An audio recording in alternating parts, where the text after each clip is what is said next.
안녕하세요. 저는 딸 하나에 아들 둘을 키우고 있는 40대 여성입니다.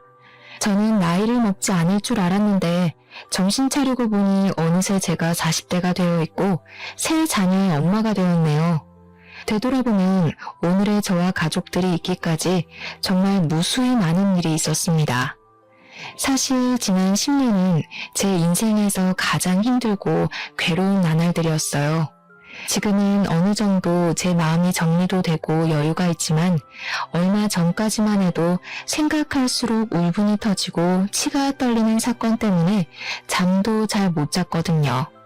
하지만 이제는 새로운 시작을 앞두고 다 털어버리고자 이렇게 사연을 보내게 되었습니다. 일단 제가 살아온 이야기부터 하면 저는 20대 중반에 아동복지센터에서 사회복지사로 근무하고 있었고 센터장님의 아들이었던 남편과 결혼을 했어요. 사실 센터장님인 시어머니는 저를 정말 싫어하셨습니다. 처음부터 저를 싫어했던 것은 아니었어요. 오히려 처음에는 일 잘하고 아이들에게도 잘한다고 너무 좋아하셨습니다. 하지만 남편과 연애를 하고 결혼을 하겠다고 말하니 자기 아들 짝으로는 제가 한참 부족하다고 생각했는지 결혼을 반대했어요. 그도 그럴 것이 사실 우리 집은 부유하지 않았고 저의 어린 시절은 불행했습니다. 아빠는 어릴 때부터 아침부터 저녁까지 술만 찾으셨고 가장의 역할은 전혀 하지 않았어요. 심지어 술에 잔뜩 취하면 엄마를 때리기까지 했습니다. 실질적인 집안의 가장이었던 엄마는 요양보호사 자격증을 따서 요양원에서 밤 늦게까지 일하시며 우리를 키우셨어요. 이렇게 매일 술 냄새가 진동하고 가끔은 엄마의 울음소리도 들리는 집이 싫었던 오빠는 20살이 되자마자 집을 나가버렸습니다. 그리고 아빠는 제가 20살이 되던 해 급성 알코올 중독으로 돌아가셨어요. 아빠의 장례식 마지막 날 발인까지 다 하고 저는 엄마를 모시고 집에 가려는데 어디선가 많이 본 뒷모습이 보였습니다. 자세히 보니까 오빠였는데 옷은 다 해지고 얼굴도 상처투성인 것이 꼴이 말이 아니었어요. 엄마와 저는 다급히 오빠를 불렀지만 오빠는 제 목소리를 듣고서 도망가 버렸고 그 뒤로는 오빠를 그 어디서도 보지 못했습니다. 그날 엄마는 집에 오셔서 오빠 생각에 가슴을 치며 눈물을 흘리셨어요. 당장이라도 모든 것을 다 포기하고 오빠를 찾아다니고 싶었지만 우리는 당장 먹고 살 걱정에 슬퍼만 할 수 없었습니다. 엄마는 여전히 요양원에서 일하셨고 저는 대학교는 꿈도 못 꾼 채 아르바이트를 하면서 사회복지사 자격증을 땄어요. 그 뒤로 아동복지센터에 취업하여 시어머니와 남편을 만난 것입니다. 이렇게 우리 집은 하루 벌어서 하루 겨우 먹고 사는 형편이었지만 시댁은 시아버지가 살아계셨을 때 공무원으로 계셨어요. 그래서 시아버지가 돌아가시고 나서도 유족연금을 받고 있었고 시어머니는 아동복지센터의 센터장, 남편이 지역에서 꽤 잘 나가는 입시학원 원장이었습니다. 엄청나게 가뿐은 아니지만 그래도 꽤 넉넉히 사는 집안이었고 실제로 이 동네에서 비싼 아파트에서 살고 있었어요. 이런 집이 저를 며느리감으로 어디 생각이나 했겠습니까? 시어머니는 당연히 저를 결사반대했고 친정엄마도 꼭 이 결혼을 해야겠냐며 걱정하셨지만 저와 남편은 불같은 사랑을 했어요. 결국 시어머니는 우리의 사랑에 두 손 두 발 다 들고 마지못해 결혼을 허락했지만 조건이 하나 있었습니다. 그것은 바로 일을 관두고 시댁에 들어와서 살라는 것이었어요. 그 당시 저는 사랑에 눈이 멀어 남편과 결혼만 시켜준다면 지옥에라도 갈 수 있을 정도였습니다. 그래서 시댁에서 시어머니와 함께 사는 것은 힘든 일이 아니라고 생각했고 같이 살면서 가족의 정을 쌓으며 저의 진면모를 보여주리라고 당찬 다짐까지 했어요. 그렇게 저는 20대라는 어린 나이에 호랑이 같은 시어머니를 모시고 살게 되었는데 사실 그때 기억은 두 번 다시는 떠올리기 싫을 정도로 정말 힘들었습니다. 정말 TV에서 나오는 어지간한 시집살이는 다 겪었던 것 같아요. 아직도 잊히지 않는 것이 시댁에서 처음으로 식사하는 날이었습니다. 나름대로 최선을 다해 음식을 차리고 당연히 같이 먹으려고 식탁에 앉았더니 시어머니가 저를 매섭게 놀아보셨어요. 너 제정신이니? 어디서 지금 며느리가 감히 여기서 같이 밥을 먹으려고 해? 나는 절대 너 같은 며느리와 겸상 안 한다. 너는 우리가 식사 마칠 때까지 옆에 서서 잔심부름이나 해라. 저는 시어머니의 불효령에 자리에서 일어나 옆에 서서 잔심부름을 해야 했습니다. 정말 억울한 일도 많고 힘든 일도 많았지만 그나마 다행이라면 다행인 것은 제사를 지내지 않았어요. 원래 남편 어릴 때는 지냈다고 했는데 시어머니가 아동복지센터 센터장이 되며 일이 많아 제사를 못 지내게 되었다고 합니다. 하지만 명절 때는 명절 분위기를 내야 한다며 음식을 장만하도록 했고 친정에도 못 가게 했어요. 그래도 친정과 시댁이 가까워서 평일 점심시간에 엄마가 근무하시는 곳 근처 식당에서 종종 만나곤 했습니다. 그렇게 1년 후 저는 임신을 했고 시어머니는 손자를 간절히 바랬지만 성별을 확인하니 딸이었습니다. 대를 잇지도 못하고 결혼하면 남의 집 귀신이 될 딸년을 가져서 뭐하니? 정말 생전 도움이 하나도 되지 않는구나. 그냥 울기만 해봐. 아주 그냥 이 집에서 쫓아내버릴 거야. 시어머니는 쫓아낸다고 말할 정도로 저의 큰딸을 싫어하셨지만 다행히 큰딸은 건강하고 씩씩하게 잘 컸고 그 뒤로 2년 터울로 둘째와 셋째를 낳았는데 다행히 둘 다 아들이었습니다. 떡두꺼비 같은 손자를 둘이나 낳으니 시어머니는 저에게 두 아들을 건강하고 똑부러진 아이로 키우는데 전념하라고 하시며 가정부를 들이셨어요. 그러나 여전히 주방일은 다 저의 몫이었습니다. 그래도 이전과는 다르게 명절 마지막 날에는 아이들과 저는 친정에 다녀오라고 하시며 보내주셨어요.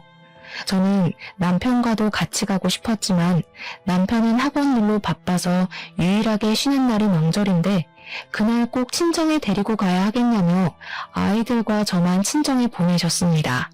비록 새 아이가 떼부리거나 울면 귀찮다고 밀어내버리셔서 눈치 보이기는 했지만 그래도 시어머니가 서서히 저에게 마음을 여는 것 같아서 저 스스로가 참 뿌듯했어요. 그러던 어느 날이었습니다. 저는 일주일에 한 번씩 아이들을 가정부 이모님께 잠깐 부탁하고 마트에서 장을 보곤 했는데 언제부턴가 마트 가는 길에 있는 한 젊은 노숙자가 눈에 띄었어요. 그 노숙자는 젊은 시절 오빠와 너무 닮아서 노숙자를 보고 있으면 오빠가 떠올라 자꾸 신경이 쓰였습니다. 그래서 음식을 할 때마다 일부러 많이 해서 일회용 도시락에 담아 한 번씩 주고는 했어요. 아무래도 아이들이 어려 매일 주지는 못해도 제가 장을 보러 가는 날에는 꼭 일회용 도시락에 오래 두어도 상하지 않은 음식들을 챙겨서 가져다 주었고 그때마다 노숙자는 감사하다고 하며 음식을 허겁지겁 먹었습니다. 그러던 어느 주말 모처럼 한가한 날이라 시어머니를 모시고 남편 아이들과 함께 도시락을 넉넉히 싸서 인근 공원으로 산책하러 나갔습니다. 공원은 마트 건너편으로 공원에 가기 위해서는 노숙자가 있던 곳을 지나가야만 했어요. 그날도 역시 노숙자가 앉아 있었고 남편은 노숙자를 보며 젊은 사람이 이래야지 저렇게 구걸만 해서 되겠냐고 하며 대놓고 노숙자를 비난했습니다. 노숙자는 남편의 말에 그냥 고개를 숙이며 아무 말도 못하고 앉아 있었어요. 저는 공원에 가서도 자꾸 그 노숙자가 생각나서 다음날 노숙자를 찾아가 이것저것 챙겨주었습니다. 노숙자는 자신에게 자꾸 이렇게 챙겨주셔서 너무 감사하다고 하며 연신 고개를 숙였어요. 저는 그런 노숙자에게 아니라고 하며 힘내서 버티면 언젠간 좋은 날이 올지도 모르니 항상 힘내고 희망을 잃지 말라고 했고 제 말에 노숙자는 고개를 숙이고 눈물을 훔쳤습니다. 가끔 노숙자들에게 음식을 대접했을 때 감사하기는커녕 오히려 더 큰 것을 바라는 경우도 있던데 이 노숙자는 그래 보이지 않았어요. 무슨 사연이 있는지는 모르겠지만 이 노숙자가 꼭 잘 됐으면 좋겠다는 생각이 들었습니다. 그렇게 1년 정도가 지났어요. 저는 여전히 노숙자에게 음식을 한 번씩 갖다 주었고 노숙자는 변함없이 머리를 조아리며 저에게 감사하다고 했습니다. 하루는 노숙자에게 음식을 주니 노숙자가 감사하다고 하며 이상한 말을 했어요.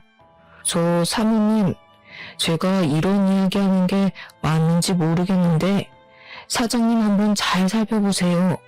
최근에 부쩍 젊은 여성분과 다정하게 자주 다니시더라고요. 그게 무슨 말이세요? 저희 남편이 바람이라도 피운다는 것이에요? 아니면 다행이지만 그래도 혹시 모르니까요. 제가 이래봬도 이 자리에서 1년 정도 있었잖아요. 1년이라는 시간 동안 있으면서 본 게 있어서 그래요. 한번 사장님 잘 살펴보세요. 저는 노숙자의 말을 듣고 처음에는 그냥 잘못 본 거겠거니 하고 말았습니다. 그런데 집에 와서 곰곰이 생각해보니 그간 남편의 행적이 조금 수상하기는 했어요. 최근에 학원 일이 많다며 아침 일찍부터 출근해서 밤늦게 퇴근하기도 하고 주말에도 학원에 종종 갔으며 어떨 때는 학원에서 잔다고 아예 집에 오지도 않았거든요.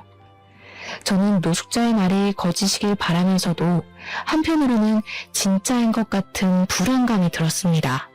그러다 제 생일이 다가왔어요. 사실 그동안 시댁에서 살며 제 생일은 점차 잊히고 있었습니다.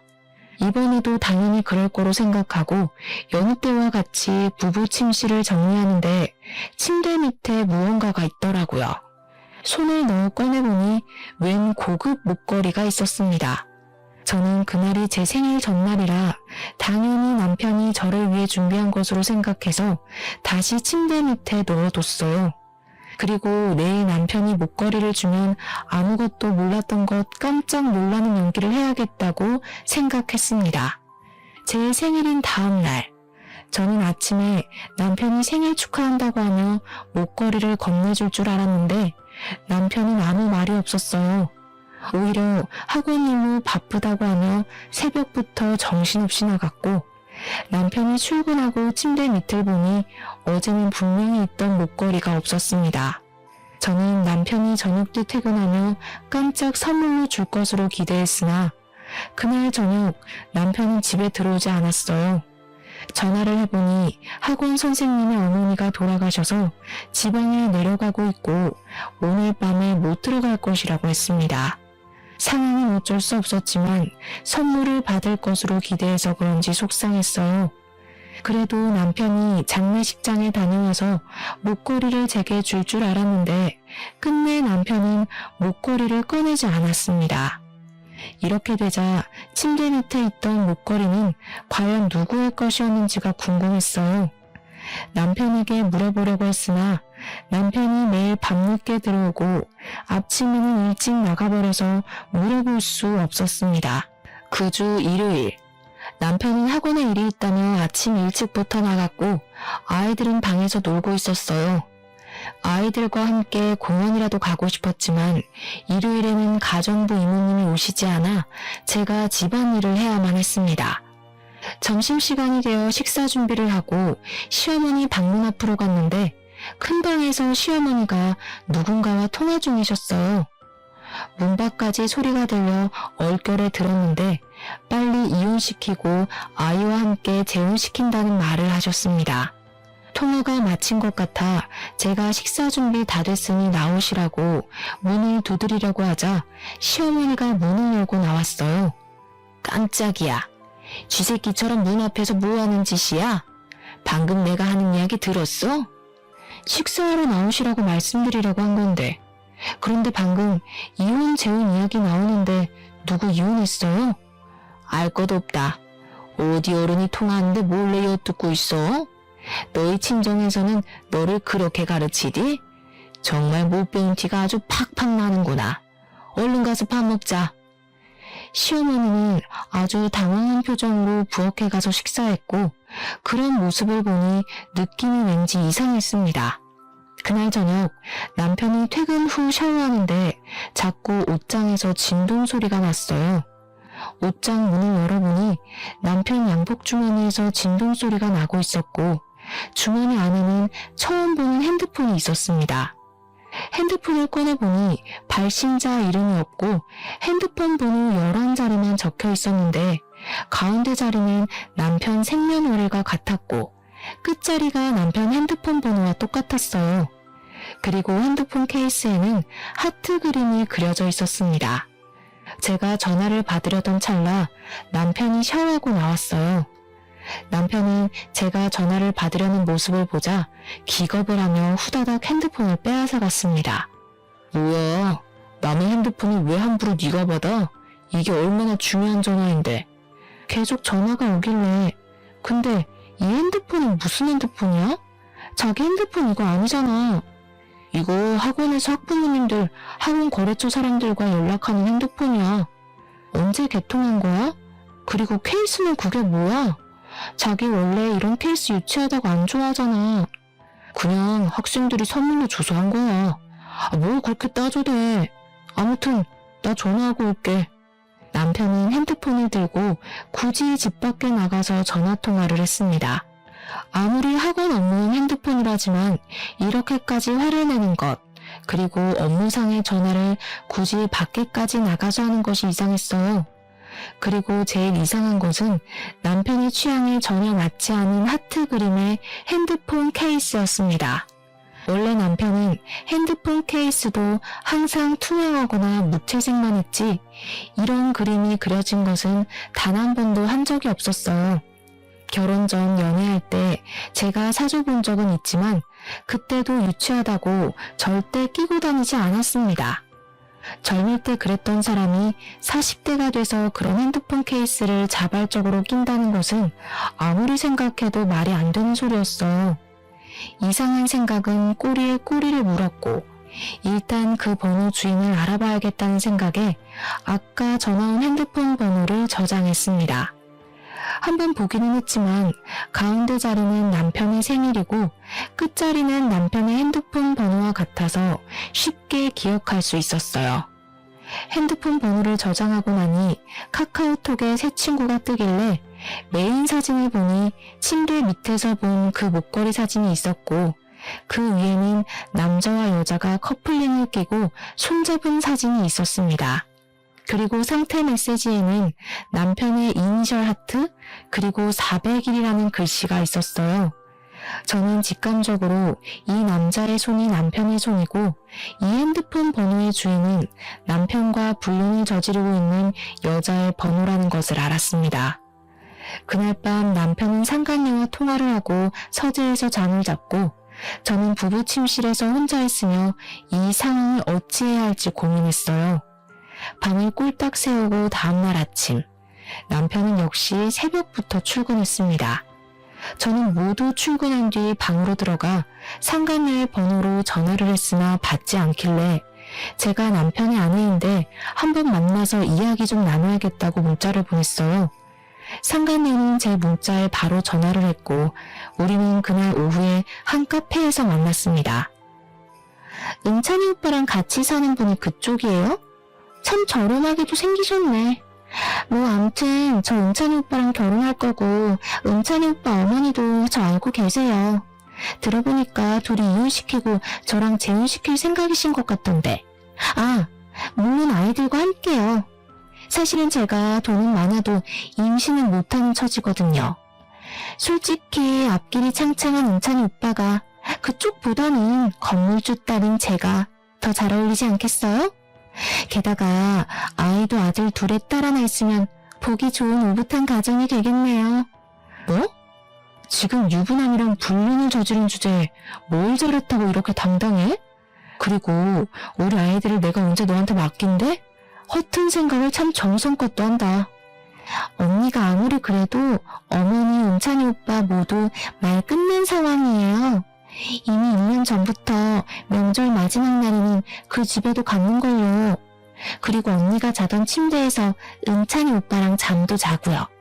이미 어머니는 저를 며느리로 생각하고 있다고요. 그러니까 괜히 난리치지 말고 그냥 조용히 혼자 꺼져주세요. 아시겠어요? 생각해보니 1년 전부터 시어머니가 명절 마지막 날에는 꼭 저와 아이들을 친정에 보내셨습니다.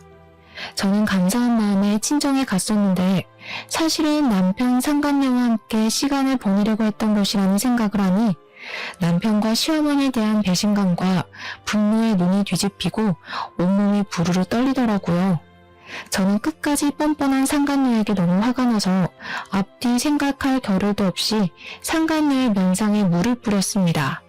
상간녀가 당황해하며 저에게 정신 나갔냐고 하며 소리를 지르길래 뺨도 때렸어요. 정신 나간 건 너지. 어디서 애까지 있는 남이나 자 뺏어놓고 큰 소리야. 나도 불륜까지 저지른 남편과 같이 살 마음은 죽어도 없지만 곱게 끝내진 않을 거야. 너한테도 상간녀 소송 걸 테니까 준비 단단히 하고 있어. 내가 너랑 남편이라는 잡자, 그리고 너를 가족으로 받아들인다던 시어머니까지 모조리 다 박살낼 거야. 박살낼 수 있으면 박살내봐. 우리 오빠 이 지역에서 엄청 유명한 학원 원장인데 무슨 수로 아무것도 없는 네가 박살낼 건데? 들어보니 돈도 없고 빽도 없고 아무것도 없던데. 참나. 그리고 솔직히 요새 불륜 안 저지르는 남자가 얼마나 된다고 그깟 불륜 한 번 저질렀다고 이 난리야? 상간녀가 카페에서 고래고래 소리를 지르는 바람에 사람들은 상간녀의 실체를 알게 되었고 카페의 사람들은 손가락질하며 웅성거리기 시작했습니다. 사람들의 눈초리에 상간녀는 오히려 더 적반하장으로 소리를 지르며 사랑하는데 어쩌라는 식으로 말했고 그 모습을 사람들이 동영상으로 찍어댔어요. 저는 혼자 화가 나서 쇼를 벌이는 상간녀를 카페에 두고 남편의 학원으로 찾아갔습니다. 남편은 저에게 무슨 일이냐고 했고 저는 남편을 보자마자 뺨을 갈겼어요. 왜 때려? 갑자기 무슨 짓이야? 정신 나갔어? 제정신이야? 그래, 나 정신 나갔다. 지금 눈 돌아가서 아무것도 눈에 보이지 않아. 나 그동안 너 하나만 바라보고 모진 시집살이 다 견뎌왔는데 어떻게 네가 다른 여자랑 바람이 날 수가 있어? 지금 이런 상황에서 내가 안 미치는 게 이상한 거지. 죽은 사람들이랑 학생들 앞에서 무슨 소리를 하는 거야? 헛소리 그만해, 쪽팔리게. 바람 피우고 불륜 저질러서 쪽팔린 건 아나 보지? 지금 네 상간녀 보고 다 확인하고 오는 길이야, 이 새끼야. 나, 더는 너랑 못 살아. 너네 집 망가뜨리고 이혼할 거야, 그렇게 알아. 남편은 나에게 쪽팔리니 빨리 나가라고 했고 학원에 있던 중고등학생들이 나와 남편의 싸움을 영상으로 다 찍었습니다. 그때가 겨울방학 기간이라 중고등학생들이 꽤 있었거든요. 남편은 학생들에게 당장 영상을 지우라고 난리를 쳤고 저는 학원에서 빠져나와 바로 시댁으로 향했습니다.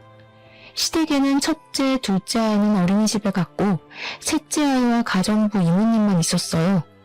저는 바로 방으로 들어가 아이들 짐과 제 짐을 챙기고 퀵서비스를 불러 모든 짐을 보내버렸습니다. 밖에서 씩씩거리면서 와서 짐을 챙기는 저를 본 가정부 이모님은 이게 다 무슨 일이냐고 했어요. 저는 가정부 이모님한테 오늘 카페에서 알게 된 모든 사실을 다 말한 뒤 이 집 박살낼 테니 가정부 이모님도 얼른 나가시라고 했습니다.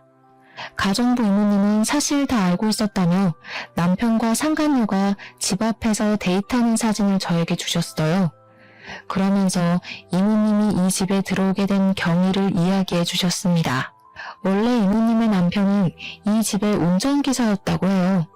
그런데 기사로 일하면서 시어머니와 남편에게 온갖 막말을 다 들었다고 하며 녹음된 파일을 들려주었는데 정말 욕설이 엄청나더라고요.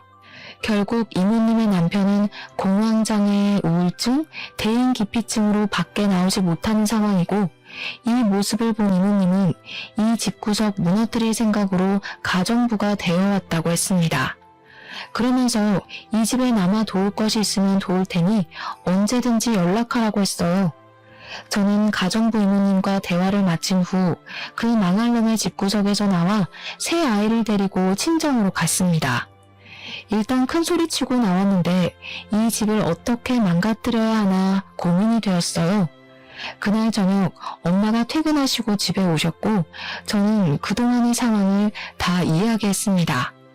엄마는 처음부터 그 집구석 마음에 들지 않았는데 어떻게 사람들이 그럴 수 있냐고 하시며 엄마가 도울 일 있으면 언제든 말하라고 하셨어요. 엄마와 이야기하는데 시어머니에게 전화가 왔습니다. 야, 너 아들 학원에서 난동 피우고 왔다면서? 쪽팔리게. 솔직히 생각을 해봐라. 우리 아들한테 너같이 지질이 궁상이면이 어디 어울릴 거로 생각하니? 그래도 네가 아들을 둘이나 낳아서 내가 그동안 사람 대접은 한 건데 며느리로는 절대 안 된다.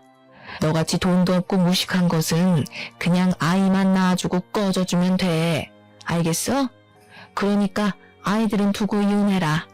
아이들 두고 이혼하면 내가 돈 많이 줄게. 너네 집 돈도 없잖니. 아이만 낳아주고 꺼져요? 제가 잘못한 것도 아닌데 제가 왜 제 배 아파서 낳은 아이들을 두고 이혼해야 해요? 남편이나 시부모님이나 우리 아이들 한번 놀아나 주셨어요. 다정스럽게 간식거리라도 하나 챙겨본 적 있냐고요. 전 절대 우리 아이들 못 보냅니다. 제가 무슨 수단과 방법을 써서라도 반드시 당신들 무너뜨릴 거니 그리하세요. 네가 무슨 수로 무너뜨릴 거니? 돈이 있니, 명예가 있니, 권력이 있니? 쥐뿔도 없는 주제에 괜히 설치다가 다치지 말고 그냥 포기해라. 이 말 듣고 도끼가 단단히 오른 저와 엄마는 시어머니의 센터 그리고 남편과 상간녀까지 반드시 망하는 모습을 봐야겠다고 다짐했습니다. 집에서 잠시 쉬고 있는데 가정부 이모님이 만나자고 연락이 왔어요. 약속된 장소로 나가보니 이모님이 아까는 정신이 없어서 말을 못했다며 볼펜 녹음기를 하나 건네주셨습니다. 사실 그동안 볼펜 녹음기를 가지고 출근했었는데 앞으로 이혼 소송할 때 도움이 될 것 같다고 하시면서요.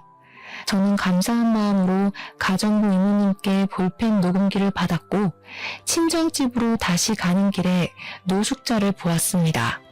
평소처럼 마트에서 노숙자에게 이것저것을 사서 건네다가 제가 매일 지니고 다니던 오빠의 사진을 노숙자 앞에 떨어뜨렸어요.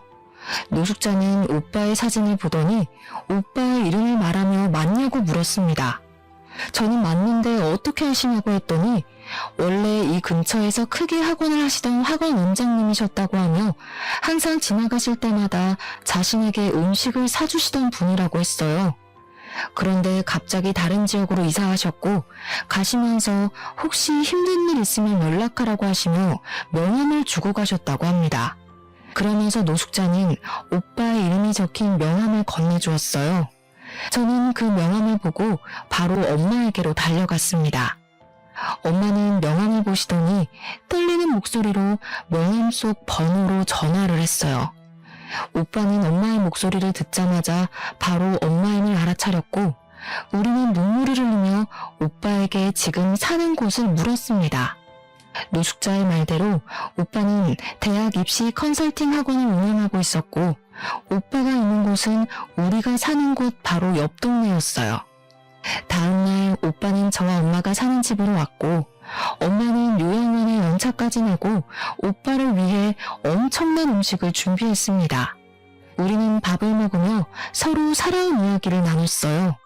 오빠는 20살 때 집을 나가 막노동을 하며 고시원에서 생활했다고 합니다. 그곳에서 잠을 거의 자지 않고 열심히 공부했고 그 결과 우리나라에서 가장 유명한 수도권 대학교에 전액 장학금을 받고 진학했어요. 대학교 졸업 후 회사에 취업했지만 회사 생활은 생각보다 적성에 맞지 않아 1년 만에 관뒀고 그 뒤로 고등학교 학생들에게 과외를 했는데 입소문이 나면서 학원까지 차리게 되었습니다. 이 학원의 위치가 바로 남편 학원 근처였고 여기서 근무하며 노숙자를 봤다고 해요. 저는 오빠에게 저도 그동안 살아온 이야기를 하며 지금 사실 이혼을 하려 한다고 했습니다. 오빠는 제 이야기를 듣더니 남편이 학원 원장이었으면 자신이 알 수도 있겠다면서 남편의 사진을 보여달라고 했고 제가 핸드폰에서 남편의 사진을 찾아 보여주니 이 사람이 정말 남편이냐고 물었습니다. 오빠가 하는 말이 남편 학원 학생들이 오빠네 학원으로 옮기자 남편은 사실무근의 소문을 내며 오빠를 괴롭게 했다고 해요. 그래서 오빠는 똥이 무서워서 피하냐 더러워서 피하지 하는 심산으로 이사를 했고 지금은 학원의 위치가 좋아서인지 학생들이 이전보다 많아졌고 더 잘 되고 있다고 합니다. 엄마는 오빠가 살아온 이야기를 듣더니 정말 고생 많았겠다고 하며 오빠를 꼭 안아주셨어요. 오빠는 남편으로 인해 우리 남매 둘 다 너무 고생했다며 그놈들 절대 가만두면 안 되겠다고 했습니다. 그러면서 혹시라도 돈이 필요하면 최선을 다해 도와줄 테니 돈 걱정은 걱정하지 말고 최고의 변호인단을 꾸려서 이혼 소송을 하든 뭐라든 해서 그 집구석을 아주 납작하게 해주라고 했어요. 솔직히 그들을 무너뜨리고 싶어도 아무것도 없는 제가 할 수 있을까 걱정했는데 오빠의 말을 들으니 뭔가 힘이 되었습니다. 집에서 식사를 마친 뒤 저와 오빠는 우리가 다시 만나는 데 결정적인 도움을 줬던 노숙자를 만나러 갔어요. 그런데 항상 있던 그 자리에 노숙자가 보이지 않았습니다. 근처 상인의 말로는 어제 어디론가 떠날 듯이 짐을 다 챙겨서 떠났다고 해요. 저와 오빠는 부디 노숙자가 편안한 곳에서 일도 하며 잘 살기를 간절히 빌었습니다. 시계를 보니 어느덧 오빠가 출근할 시간이 되어 오빠는 학원을 갔고 저도 집으로 와서 남편 학원으로 이혼 서류를 보냈어요. 그리고 시어머니와 남편을 무너뜨리기 위해 가정부 이모님이 주신 볼펜 녹음기에 녹음된 내용을 들어보았습니다. 들어보니 시어머니는 상간녀에게 오래전부터 며느리라고 부르며 통화를 종종 했었고 남편과 저를 쫓아낼 궁리를 하는 대화 내용이 제법 상세히 녹음되어 있었어요. 게다가 아동복지센터에 지원되는 보조금을 횡령한 정황까지 나왔습니다. 저는 이 모든 것들을 증거로 일단 시어머니를 고소했어요. 그리고 지역 맘카페에 남편과 시어머니에 대한 글을 올렸습니다. 학생들을 가르치는 학원 원장이 결혼하고 아이를 셋이나 낳았지만 젊고 돈 많은 건물주 딸인 여자와 불륜을 저지르고 아이들을 보살피는 지역 아동센터 센터장인 그의 엄마는 아들의 불륜을 혼내지는 못할 망정 오히려 상간녀에게 며느리라고 부르며 그들을 지지하고 본처를 쫓아내려 한다고 말이에요. 또한 가정부 이모님의 남편에게 막말했던 녹음 파일까지 다 올렸습니다. 맘카페에서는 어느 학원에 어느 센터 선생님이 일하는지 확인한다고 난리가 났고 이어서 댓글에 자기 아들이 학원에서 찍어온 영상이라며 동영상 파일 하나가 올라왔어요. 그 동영상에는 저와 남편이 나왔고 이로 인해 남편의 학원이 어디인지 다 알려지게 되었습니다. 그리고 또 다른 사람의 댓글에는 이전에 상간녀가 카페에서 소리를 지르며 난동을 부린 동영상을 올렸어요.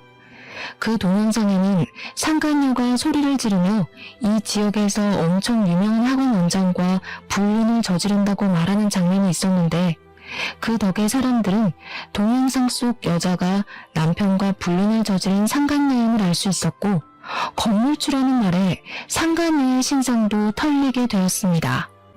저는 이 모든 상황을 지켜보며 우리나라의 네티즌의 빠른 정보력에 감탄하고 있는데 남편에게 전화가 왔어요. 너 학원에 이혼 서류 보냈더라? 나도 너랑 이혼할 참이었는데 잘 됐네. 근데 말이지 아이들은 내가 데리고 와야겠어. 사실 너희 집보다 우리 집이 잘 살기도 하고 우리 집이 교육 쪽에 종사하고 있으니까 내가 아이들을 보는 게 더 낫지 않겠어? 과연 그럴까? 지금은 너네 집이 우리 집보다 더 잘 살지 몰라도 내가 보기엔 조만간에 너네 집 망할 것 같은데? 그게 무슨 소리야? 이혼 앞두니까 불안하고 초조해서 헛소리하니? 아무튼 우린 네 뜻대로 이혼하고 양육권은 내가 가질 거야. 그렇게 알고 있어. 넌 양육권 못 가질 거야. 아빠라는 작자가 아이들이랑 언제 한번 다정하게 놀아주기나 했니? 난 양육권 절대 못 넘기니 이혼 소송하자. 네가 이혼 소송할 수 있을 것 같아? 생각보다 이혼 소송할 때 돈 꽤 많이 들어. 너 그만한 돈 없잖아. 괜히 무리하지 말고 그냥 좋게 말할 때 내 말대로 해. 그게 너도 좋을걸? 고양이 쥐 생각해주는 거니? 너 걱정은 눈물 나게 고맙지만 내가 설마 이혼 소송할 돈도 없을까봐? 걱정하지 마. 최고의 변호인단 꾸려서 너 아주 철저히 밟아줄 테니까. 남편은 끝까지 자신의 잘못은 뉘우치지 않은 채 저를 비꼬았습니다. 남편과 통화를 해보니 절대 저에게 쉽게 양육권을 넘기지 않을 것 같아 변호사를 만나러 갔어요. 변호사는 제가 준비한 모든 자료를 듣더니 충분히 이혼 소송에서 승소할 수 있고 상간녀 소송에 양육권 소송까지 가능하겠다고 했습니다. 저는 변호사의 말에 바로 이혼 소송과 양육권 소송을 진행했고 상간녀에게는 상간녀 소송을 진행했어요. 소송에 들어가는 비용은 고맙게도 오빠가 다 지원해 주었습니다. 그렇게 한 일주일 정도가 지난 주말이었어요. 친정집에 엄마와 같이 있는데 누군가가 집 대문을 부서져라 두드리더라고요. 시끄러운 소리에 대문을 열어보니 시어머니와 남편이 나란히 집 앞에 있었습니다. 집 안에는 아이들이 있었고 이들이 아이들을 데리러 왔다는 생각이 들어 일부러 제가 대문 밖으로 나갔어요. 보조금 횡령 사실 밝힌 거 니년이지? 부족한 년 걷어서 가족이라고 받아줬더니 이렇게 뒤통수를 때려? 이래서 검은 머리 짐승은 거두는 게 아니었는데. 가족이요? 언제 저를 가족이라고 생각이나 하셨나요? 아들 낳았더니 버릴 생각부터 하셨으면서. 또 우리 학원 비방하는 글도 올렸더라? 내가 너 명예훼손죄로 고소할 거야, 알겠어? 고소해봐 어디. 내가 무슨 허위사실을 올린 것도 아니고 증거가 명명백백한 사실을 올렸는데 그게 뭐? 사람들도 알 권리가 있다고. 그리고 명예훼손짓 해봤자 벌금 조금 내면 그만이야. 어디 한번 해봐. 그럼 나는 전국 곳곳에 네 얼굴 신상까지 다 뿌려버릴 건데 네가 더 타격이 클까 아니면 내가 더 타격이 클까? 어우, 그냥 이걸 확 때려버릴까? 때려봐. 네가 나 때리는 순간 나 너 접근 금지 신청할 거야. 지금 우리 집 대문 위에 CCTV 있는 거 보이지? 남편은 정말 나를 때릴 듯한 포즈를 취했고 저는 순간 당황했지만 일부러 더 큰 소리를 내며 하나도 무섭지 않은 척을 했습니다. 이렇게 저와 시어머니, 남편이 한창 말싸움을 벌이는데 엄마가 굵은 소금을 큰 대야에 잔뜩 가져오셨어요. 그러더니 엄마는 그 소금을 시어머니와 남편에게 뿌렸습니다. 너는 왜 이딴 사람 같지도 않은 것들이랑 말을 섞니? 그냥 아껴 물러거라 하고 소금이나 뿌리면 그만이지. 야, 너 뭐하는 거야? 싸구려 집에서 사니까 하는 행동도 일단 싸구려지. 뭐? 싸구려? 그래, 나 싸구려다. 어디 한번 올 싸구려한테 된통 당해봐라, 거지 같은 놈들아. 썩 꺼지지 못할까? 엄마는 대야에 있던 굵은 소금을 모조리 시어머니 남편에게 뿌렸고 그들은 소금을 맞으며 도망치듯 가버렸습니다. 잠시 후 엄마와 저는 대문 밖에 뿌린 소금을 치우러 다시 나왔어요. 그런데 상간녀가 문 앞에 서 있는 것이 아니겠어요? 저는 상간녀에게 방금 너네 오빠랑 그 엄마 소금 맞고 갔는데 너도 소금 맞고 싶어서 왔냐고 하니 상간녀는 대뜸 제 앞에서 무릎을 꿇었습니다.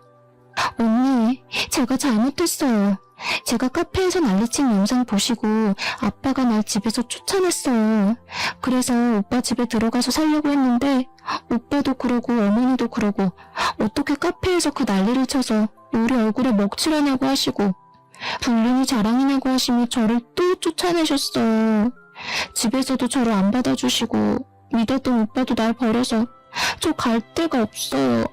사실 저는 직업도 없고 아빠 돈으로 그동안 먹고 살았는데 언니가 상간녀 소송까지 걸어서 지금 미칠 지경이에요. 이제 오빠랑도 헤어지고 정신도 차리고 살 테니 제발 상간녀 소송 좀 취소해 주시면 안 돼요? 카페에서 그 당당하던 모습은 어디 가고 이렇게 불쌍하실까? 그러게, 누가 그렇게 행동하랬니? 그리고 이렇게 일을 만든 사람은 바로 너야. 난 그래도 내 남편이 젊은 년이랑 바람난 게 쪽팔려서 조용히 말했는데 네가 그 카페에서 혼자 흥분하는 바람에 일이 이 모양까지 꼬였잖아. 아니야? 네가 일을 이따위로 만들어놓고 인제 와서 무릎 꿇고 생난리야.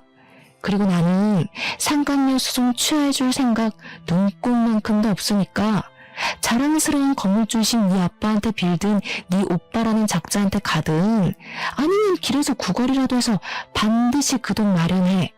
젊은 애가 사지 욕심 멀쩡한데 못할 건 또 뭐야?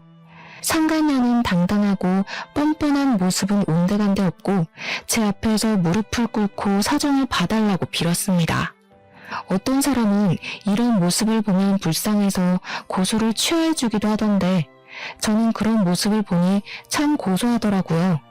아무튼 상간녀는 제가 고소 취하 안 해준다고 하자 우리 집안까지 들어오려고 하길래 저는 경찰을 불러서 쫓아냈습니다. 그 뒤로 상간녀 소송이 진행되었고 최종적으로 저에게 위자료를 지급하라는 판결을 내렸지만 상간녀는 돈이 없다는 이유로 저에게 위자료를 주지 않고 버텼어요. 그래서 저는 변호사의 말대로 채권 추심을 했습니다. 그 결과 상간녀의 통장은 압류당하고 상간녀의 계좌에 있던 돈을 빼올 수 있었어요. 그리고 남편은 불륜을 저지른 소문이 쫙 퍼져서 학원 수강생들이 썰물처럼 싹 빠져나가 학원은 문을 닫았고 이혼 소송에서도 져서 저에게 위자료를 지급했습니다.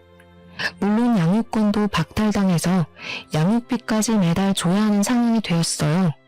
시어머니 역시 센터에서 보조금을 횡령해온 사실이 적발되어 센터 문을 닫았고 지금은 재판을 진행 중인데 1심에서는 일단 징역 6개월이 나왔지만 항소해서 2심 재판을 기다리고 있습니다.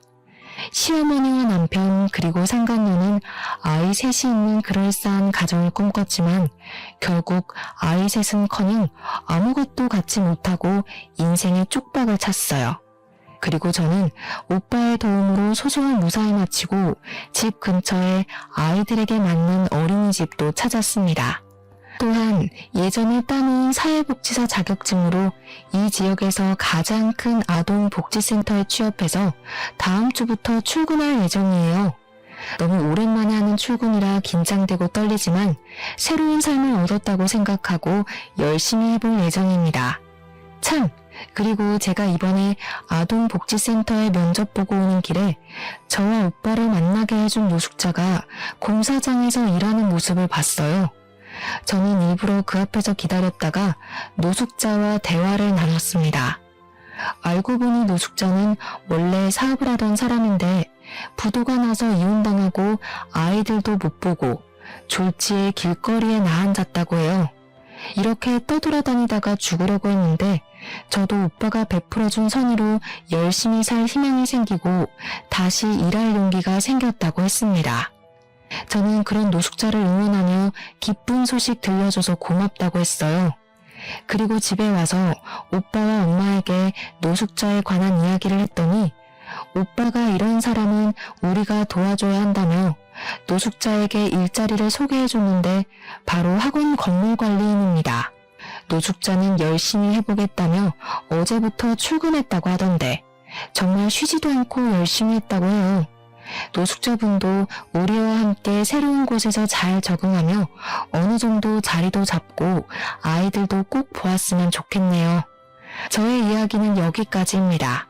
사실 이 일을 겪으면서 정말 많이 힘들었지만 그래도 나만을 사랑하는 엄마와 새 아이 그리고 오빠가 있었기에 무사히 잘 견뎠던 것 같아요. 제가 가족이란 든든한 울타리가 있기에 넘어져도 다시 일어나 앞으로 나아갈 수 있던 것처럼 저 역시 우리 가족에게 힘이 되기 위해 최선을 다해야겠다는 생각이 듭니다. 어찌 보면 지루할 수도 있는 저의 이야기 끝까지 들어주셔서 감사해요. 저의 이야기를 들어주신 모든 청취자분은 행복한 일만 가득한 봄날 되시길 진심으로 기원합니다.